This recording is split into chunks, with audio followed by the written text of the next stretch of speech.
जय हिंद दोस्तों, स्वागत है आपका हमारे यूट्यूब चैनल में। तो दोस्तों, हर रोज की तरह आज बताने वाले हैं झारखंड पुलिस के बारे में। और दोस्तों, मैं बता दूं कि मार्केट में झारखंड पुलिस का एक नया प्रैक्टिस सेट आया है जो कि किरण पब्लिकेशन का है। तो मैं उस सेट का लाया हूं और मैं भी स्टडी करता हूं दोस्तों, क्योंकि मैं भी फॉर्म डाला हूं। तो चलिए, आप लोगों के लिए भी मैं आप लोग को भी बताने जा रहा हूं कि जो नया प्रैक्टिस सेट है उसमें क्या क्या चेंजिंग के साथ आया है मार्केट में, और पहले वाला में क्या डिफरेंट है। क्योंकि मैं पहले वाला भी सेट खरीदा था, लेकिन उसमें मुझे कुछ इतना अच्छा नहीं लगा, इसलिए मैं उसको नहीं पढ़ता हूँ। मैं नया वाला लाया हूँ। तो चलिए, आप लोग को पहला सेट से आप लोग को मुलाकात कराता हूँ। चलिए, जैसे कि आप देख सकते हैं, मॉडल प्रैक्टिस सेट पहला है। चलिए, क्वेश्चन से स्टार्ट करते हैं। जीके के क्वेश्चन आज बताएंगे दोस्तों। टाइम नहीं मिल रहा था, इसलिए वीडियो नहीं आ रहा था, इसलिए कुछ उल्टा पुल्टा कमेंट ना करें। तो चलिए, पहला क्वेश्चन स्टार्ट करते हैं। लिखा हुआ है कि भारतीयों ने साइमन कमीशन का विरोध क्यों किया था।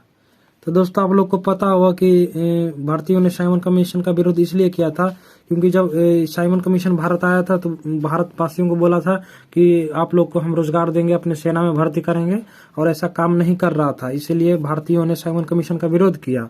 इसमें विरोध करने में सबसे ज्यादा महत्वपूर्ण अहम भूमिका निभाया था लाला लाजपत राय, जिनकी कोर्ट के बाहर उनके मतलब लाठियों पुलिसों के द्वारा लाठीचार्ज के समय उनकी मृत्यु हो गई है। यानी साइमन कमीशन ने उन पर लाठियां चलवाई, जिनके कारण उनकी मृत्यु हो गई, यानी लाला लाजपत राय की मृत्यु हो गई। तो इसमें क्या कह रहा है दोस्तों, भारतीयों ने साइमन कमीशन का विरोध क्यों किया था। तो इसका सही आंसर ऑप्शन नंबर सी हो जाएगा।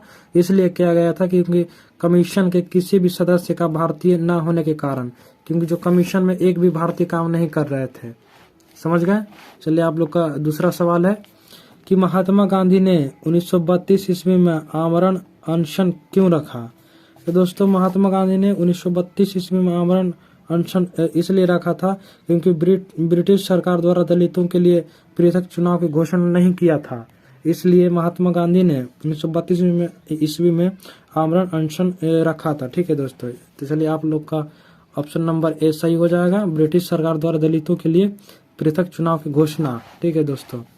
चलिए, आप लोग का तीसरा सवाल है कि गदर पार्टी की स्थापना किसने किया था। तो इसमें तीन व्यक्ति का मुख्य अहम रोल था। सबसे पहला तो लाला हरदयाल हो गया, उसके बाद दूसरा नंबर पर काशीराम जी, और एवं तीसरा नंबर पे सोहन सिंह है। देख सकते हैं, सोहन सिंह जो पंजाब का रहने वाले थे। चलिए, आप लोग का अगला सवाल है कि 1942 ईस्वी में कांग्रेस के किस अधिवेशन में भारत छोड़ो प्रस्ताव पारित किया गया था। तो दोस्तों, 1942 ईस्वी में कांग्रेस के जो अधिवेशन में भारत छोड़ो प्रस्ताव पारित किया गया था, वो बम्बई अधिवेशन में किया गया था। कब? बम्बई अधिवेशन में। ठीक है, इसलिए आप लोग का ऑप्शन नंबर सी आंसर हो जाएगा, बम्बई अधिवेशन। चलिए, आप लोग का अगला सवाल है कि भारत का राष्ट्रपति होता है, मतलब भारत का राष्ट्रपति क्या होता है। तो आप लोग का ऑप्शन नंबर बी आंसर हो जाएगा, राज्य का संवैधानिक अध्यक्ष। ठीक है दोस्तों। चलिए, आप लोग का अगला सवाल है कि इनमें से कौन सी भारत की राष्ट्रपति के पद के लिए आवश्यक योग्यता नहीं है। तो आप लोग पढ़े होंगे। इसका क्वेश्चन नंबर 6 का जो है ऑप्शन नंबर डी सही हो जाएगा। वह संसद के किसी भी सदन का सदस्य हो तभी वह राष्ट्रपति के चुनाव लड़ सकता है। उसको सबसे पहले संसद का सदस्य होना पड़ेगा। ठीक है दोस्तों। चलिए, आप लोग का अगला सवाल है कि आपातकाल की घोषणा संसद में अनुमोदन के लिए प्रस्तुत की जानी चाहिए। इसका मतलब कितना समय पे आपातकाल की घोषणा संसद में अनुमोदन के लिए प्रस्तुत की जानी चाहिए। इसके लिए जो है 1 महीना के अंदर अंदर आपातकाल की घोषणा संसद कर सकती है। ठीक है दोस्तों। चलिए, आप लोग का अगला सवाल है कि मंत्रिपरिषद क्या है। तो मंत्रिपरिषद है दोस्त, कैबिनेट से बड़ा निकाय है, मतलब कैबिनेट से बड़ा निकाय है। इसका सही आंसर ऑप्शन नंबर सी हो जाएगा। चलिए, आपका 9वां सवाल है। आपका 9वां सवाल है कि राज्यपाल का वेतन किस कोष से आता है। क्या दोस्तों, राज्यपाल का वेतन किस कोष से आता है। तो ये जो आपका ऑप्शन नंबर ए हो जाएगा, भारत की संचित निधि से। चलिए आप लोग का अगला सवाल है कि भारत का प्रधानमंत्री, क्वेश्चन में डाउट है, भारत का प्रधानमंत्री कौन है? सत्ता दल का अध्यक्ष हो सकता है। इसका ऑप्शन नंबर ए हो जाएगा। इसमें डाउट है दोस्तों, आप लोग थोड़ा इसका डिस्कस कर सकते हैं 10 नंबर क्वेश्चन का। चलिए आप लोग का अगला सवाल है कि एक व्यक्ति क्या एक से अधिक राज्यों का राज्यपाल हो सकता है? तो इसका आंसर हो जाएगा ऑप्शन नंबर ए, हाँ हो सकता है दोस्तों। चलिए आप लोग का अगला सवाल है कि सर्वोच्च न्यायालय किसे हटाने के लिए राष्ट्रपति को सिफारिश कर सकता है? तो संघ लोक सेवा आयोग के सभापति और दूसरे सदस्यों को हटाने के लिए सर्वोच्च न्यायालय राष्ट्रपति को सिफारिश कर सकता है। तो इसका आंसर हो जाएगा ऑप्शन नंबर बी। चलिए आप लोग का अगला सवाल है 13वां सवाल, भारत में न्यायिक पुनरीक्षण की शक्ति का प्रयोग किया जाता है केवल सर्वोच्च न्यायालय में किया जाता है दोस्तों, हाई कोर्ट में इसका नहीं किया जाता है, सिर्फ सुप्रीम कोर्ट में। चलिए आप लोग का अगला सवाल है कि राज्यसभा में राज्यों को प्राप्त है, मतलब राज्यसभा में मतलब राज्यों को क्या प्राप्त है? तो चलिए आप लोग का इसमें आंसर हो जाएगा ऑप्शन नंबर बी, जनसंख्या के आधार पर प्रतिनिधि ये है राज्यसभा में राज्यों को प्राप्त है। चलिए आप लोग का अगला सवाल है 15 नंबर क्वेश्चन, भारत का संविधान भारत को वर्णित करता है, मतलब भारत का जो संविधान है भारत को कैसा वर्णित करता है? तो ये आप लोग पढ़े होंगे भाग 1 में, भारत राज्यों का संघ है, तो देख सकते हैं इसका ऑप्शन नंबर बी हो जाएगा, राज्यों भारत राज्यों का संघ के रूप में वर्णित है, यानी आपका ऑप्शन नंबर बी आंसर हो जाएगा। चलिए आप लोग का अगला सवाल है कि भारत में मंत्रिपरिषद के अधिकार सदस्य के लिए किए जाते हैं, मतलब भारत में जो मंत्रिपरिषद के अधिकार है किस सदस्य के लिए किए जाते हैं? तो ये लोकसभा सदस्य के लिए किए जाते हैं। चलिए ऑप्शन नंबर ए आंसर हो जाएगा। चलिए आपका अगला सवाल है 17 नंबर कि मंत्रिपरिषद के सदस्यों के सामूहिक उत्तरदायित्व का अर्थ क्या है? तो इसका आंसर ऑप्शन नंबर सी हो जाएगा, अपने अपने विभागों के संचालन के लिए तथा दूसरों विभागों के लिए उत्तरदायी होते हैं।